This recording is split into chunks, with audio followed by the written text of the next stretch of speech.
Sabe, quando a gente pensa em artes marciais, a imagem que costuma vir à cabeça é, sei lá, competição, combate, né? Sempre. Mas e se uma delas, na sua essência, não fosse sobre lutar, e sim sobre educar? Pois é. Hoje, a gente vai mergulhar numa análise que investiga justamente isso, usando o judô como um estudo de caso. Exato. O nosso tema é a eficácia do judô como uma ferramenta pedagógica de inclusão social mesmo. Ou seja, o foco aqui não são as medalhas. Nem os campeonatos. É entender como a filosofia por trás dos golpes pode, de fato, moldar o caráter de uma pessoa e fortalecer uma comunidade inteira. E para essa conversa, a nossa base é um artigo do Yuri de Castro. Ele analisa vários programas sociais de judô no Brasil e foca na relevância deles para uma cidade específica, Volta Redonda, lá no Rio de Janeiro. É um olhar bem profundo sobre o que o criador do judô, o Jigoro Kano, realmente... o que ele tinha em mente, né? Então a missão aqui é essa: tentar desvendar o que o judô tem de tão especial. Isso. Como é que os seus princípios que nascem ali no tatame, no dojo, como eles conseguem sair de lá e gerar um impacto real na vida escolar, no comportamento e nas relações sociais dos jovens? Certo, então vamos começar por essa base filosófica. O ponto de partida do artigo que eu achei fundamental é que judô não é só luta. Não mesmo. A tradução literal é caminho suave. E essa palavra do, em japonês, significa caminho. Ou seja, Jigoro Kano não estava criando um esporte, e sim um método de educação. Precisamente. E esse caminho, digamos assim, ele se apoia em dois pilares filosóficos que são a chave para a gente decifrar todo o impacto social da prática. O primeiro deles é o Seiryoku Zenyo. Que é máxima eficiência com o mínimo esforço, certo? No tatame isso é bem fácil de ver. É usar a força do oponente a seu favor, não lutar na força bruta. Aquela imagem clássica, né? O judoca menor derrubando alguém muito maior. Exato. Mas o que o artigo ressalta é que Kano pensava nisso como um princípio para a vida. Seiryoku Zenyo significa usar sua energia física, mental, emocional, da forma mais inteligente e produtiva possível. Então vai muito além da luta. Muito além. É sobre resolver problemas com racionalidade, não com violência. É sobre otimizar seus recursos, seja num debate, num projeto ou na gestão da sua própria vida. Ok, o pilar da eficiência é claro, mas o artigo argumenta que o verdadeiro poder social do judô vem do segundo princípio, que é mais sobre colaboração, né? Sim, e esse é o ponto central. É o coração da coisa toda. O segundo pilar é o Jita Kyōi, que significa prosperidade mútua e bem-estar. Prosperidade mútua. E esse princípio é quase revolucionário, porque ele diz que o seu progresso individual depende diretamente do progresso dos outros. Ninguém avança sozinho. Uau! Para eu ficar melhor, o meu parceiro de treino também precisa ficar melhor.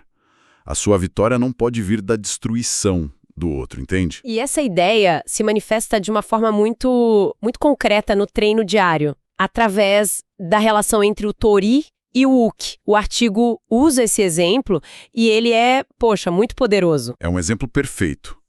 O tori é quem aplica a técnica, o golpe. E o uki é quem recebe a queda. Exato. E aí que está o pulo do gato. O tori não consegue aperfeiçoar o movimento dele se não tiver a colaboração do uki. Ah, claro. E o uki, por sua vez, precisa aprender a cair direito, a ser resiliente, para que o treino continue e para que ele também possa depois ser o tori. Quer dizer, a lógica da competição é totalmente invertida. Você não tem sucesso às custas do seu parceiro, mas sim por causa dele. É exatamente essa a lição. E o que é fascinante nisso é como o judô se diferencia de muitos outros esportes. O dojo, ele é apresentado no estudo como um microsistema social. Um microsistema social. Sim. Dentro dele as regras são claras, são para todo mundo. O seu valor não vem da sua classe social, da sua cor, vem do seu esforço, da sua disciplina, do respeito que você demonstra. E para um jovem que talvez viva numa realidade, sei lá, desestruturada, onde as regras não são claras ou justas, encontrar um ambiente assim deve ter um impacto imenso. Profundamente transformador. É um lugar onde o mérito é reconhecido de um jeito transparente, sabe? Pelas faixas, por exemplo. Isso dá uma sensação de ordem, de justiça, que pode faltar em outras áreas da vida dele. Tá, e é aqui que a coisa fica realmente interessante. Como que essa filosofia toda se traduz em resultados concretos para a comunidade? O estudo conecta isso a um conceito da sociologia, o de capital social, certo? Exatamente.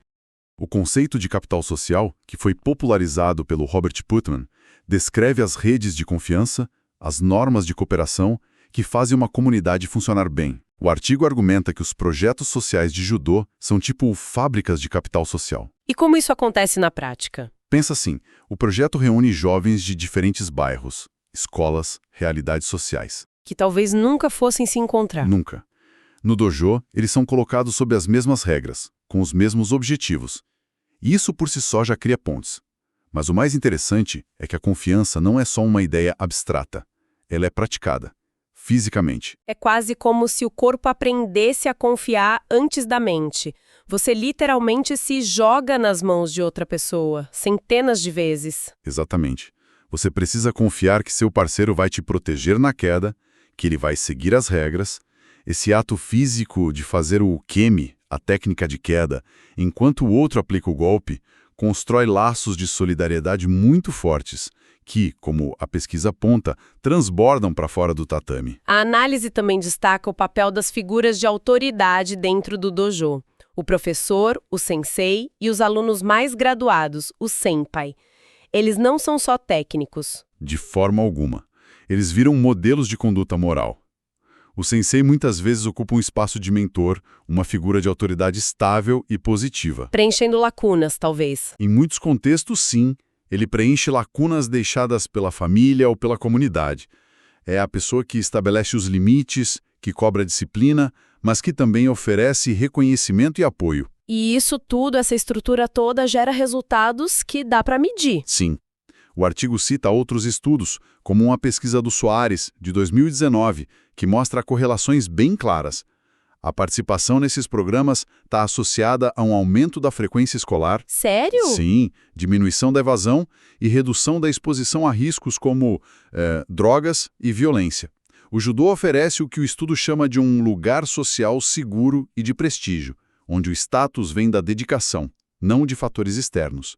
Certo, o impacto social na comunidade, na construção de confiança, faz todo o sentido. Mas a pesquisa vai além e tenta conectar a prática do judô com a melhoria do desempenho acadêmico. Como é que aprender a derrubar alguém pode resultar em notas melhores em matemática? A princípio, parece um salto meio grande, né? Parece. Mas a ponte que a análise constrói é através do conceito de educação pelo movimento. Aprender uma técnica de judô, uma waza, é um processo cognitivo. Assim, extremamente complexo. Não é só força bruta. Entendi. O judoca precisa primeiro perceber o momento exato do desequilíbrio do oponente, o kuzushi. É uma fração de segundo, né? Uma janela de oportunidade. Exato. Depois ele precisa encaixar o próprio corpo na posição perfeita para aplicar o golpe, que é o tsukuri. E, por fim, executar a projeção, o kaki. Perceber, planejar e executar. Todo esse ciclo, em alta velocidade. É um treino intenso para as funções executivas do cérebro.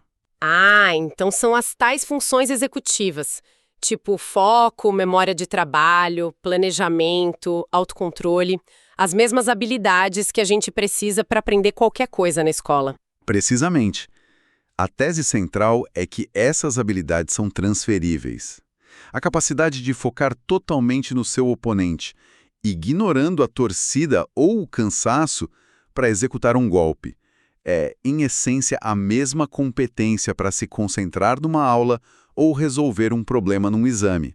O cérebro está treinando o mesmo músculo cognitivo. Isso. E o artigo faz umas conexões bem diretas que ajudam a gente a visualizar isso. Por exemplo, a disciplina de praticar o mesmo movimento repetidamente, o uchikomi. Centenas de vezes. Isso, centenas de vezes até a perfeição. Isso se transforma em persistência para enfrentar uma matéria difícil. Perfeito. Ou o respeito à hierarquia do dojo. Fazer a saudação, esperar a sua vez de falar, tratar o senpai com respeito. Isso se traduz diretamente em seguir as regras na sala de aula. Exato. Até a habilidade de analisar um oponente para encontrar uma fraqueza se torna uma ferramenta de pensamento estratégico para resolver problemas. Então, na prática, o judô funciona como um currículo oculto. Enquanto o jovem acha que está aprendendo a lutar, na verdade ele está aprendendo a aprender, a ter disciplina, a controlar os impulsos. Isso e muitos projetos sociais tornam essa conexão explícita. Eles criam sistemas de reforço. Para competir ou para avançar de faixa, o aluno precisa apresentar o boletim escolar. Ah, que interessante. Sim, precisa ter boas notas, manter a frequência. O desejo de amarrar uma faixa de cor nova na cintura vira um motivador direto e muito poderoso para o sucesso acadêmico. A análise da literatura que o Yuri de Castro apresenta parece ser bem consistente sobre o impacto do judô no comportamento dos praticantes. Um dos pontos que mais se destaca é como o próprio ambiente do dojo consegue moldar a conduta. Sem dúvida, é um ambiente altamente ritualizado. A saudação, o rei, no começo e no fim de cada atividade, a organização do espaço, a cultura de silêncio.